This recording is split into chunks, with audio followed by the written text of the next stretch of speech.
ప్రశాంతమైన వైజాగ్ పట్టణంలో కొండలు మరియు గుసగుసలాడే చెట్ల మధ్య అర్జున్ మరియు స్నేహ అనే యువ జంట నివసించారు. వారు ఇతర సాధారణ జంటల వలె కనిపించారు, కాని ఉపరితలం క్రింద ఒక చీకటి రహస్యం ఉంది. సాఫ్ట్వేర్ ఇంజనీర్ అయిన అర్జున్, గ్రాఫిక్ డిజైనర్ స్నేహ కొన్నాళ్లుగా కలిసి ఉన్నారు. వారి ప్రేమ వారి పట్టణం యొక్క విచిత్రమైన ఆకర్షణ మధ్య వికసించింది, కాని స్నేహ యొక్క మంత్రముగ్ధమైన చిరునవ్వు వెనుక చీకటి దాగి ఉందని అర్జున్కి తెలియదు. ఒక ఈదురు గాలులతో కూడిన రాత్రి, కిటికీలకు వ్యతిరేకంగా వర్షం కురుస్తుండగా దూరంగా ఉరుములు గర్జించడంతో అర్జున్ పని నుండి ఇంటికి తిరిగి వచ్చి స్నేహ వింతగా ప్రవర్తిస్తున్నట్లు చూశాడు. ఆమె దూరంగా ఉంది.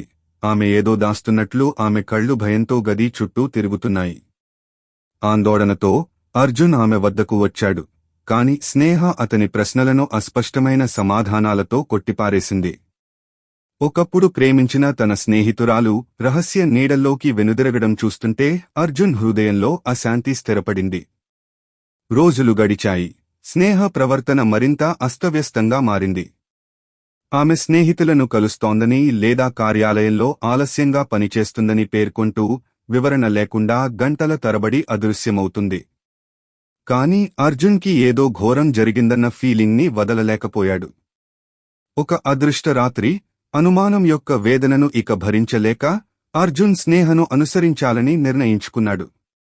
అతను వైజాగ్ యొక్క మలుపుల వీధుల గుండా ఆమెను వెంబడించాడు. అతను తెలియని దానిలోకి లోతుగా వెడుతున్నప్పుడు అతని గుండె అతని ఛాతీలో కొట్టుకుంటుంది. చివరికి స్నేహ అతన్ని పట్టణ శివార్లలోని ఒక పాడుబడిన భవనానికి తీసుకువెళ్ళింది. దాని శిథిలమైన ముఖభాగం రాత్రి ఆకాశంలో అరిష్టంగా ఉంది. దాని కిటికీలు పగిలిపోయాయి మరియు దాని గోడలు చీకటిలో కప్పబడి ఉన్నాయి. క్రీకింగ్ డోర్లోంచి జారిపడి నీడల్లోకి కనుమరుగవుతున్న స్నేహను చూస్తూనే అర్జున్ పల్స్ వేగవంతమైంది. వణుకుతున్న చేతులతో అర్జున్ తలుపు తోసుకుని లోపలికి అడుగుపెట్టాడు. గాలి దుమ్ము మరియు కుళ్ళిపోవడంతో దట్టంగా ఉంది, మరియు అతను భవనం యొక్క లోతులలోకి వెళ్లినప్పుడు అతని వెన్నెముకపై చల్లగా ఉంది. అకస్మాత్తుగా అతను కారిడార్ల గుండా ప్రతిధ్వనించే గుసగుసలు విన్నాడు. అతని స్పృహ అంచున నృత్యం చేస్తున్నట్లు అనిపించింది. గుండె దడదడలాడుతోంది. అర్జున్ ఆ శబ్దాన్ని అనుసరించాడు. అతని అడుగుజాడలు ఖాళీ హాళ్లలో ప్రతిధ్వనించాయి. చివరగా అతను భవనం నడిబొడ్డుకు చేరుకున్నాడు. చీకటిలో కప్పబడిన మసక వెలుతురు ఉన్న గది. మరియు అక్కడ గది మధ్యలో స్నేహ నిలబడి ఉంది. ఆమె అతని వైపు తిరిగినప్పుడు ఆమె కళ్ళు దుర్మార్గంతో మెరుస్తున్నాయి. నిజం తెలుసుకున్న అర్జున్ రక్తం చల్లబడింది.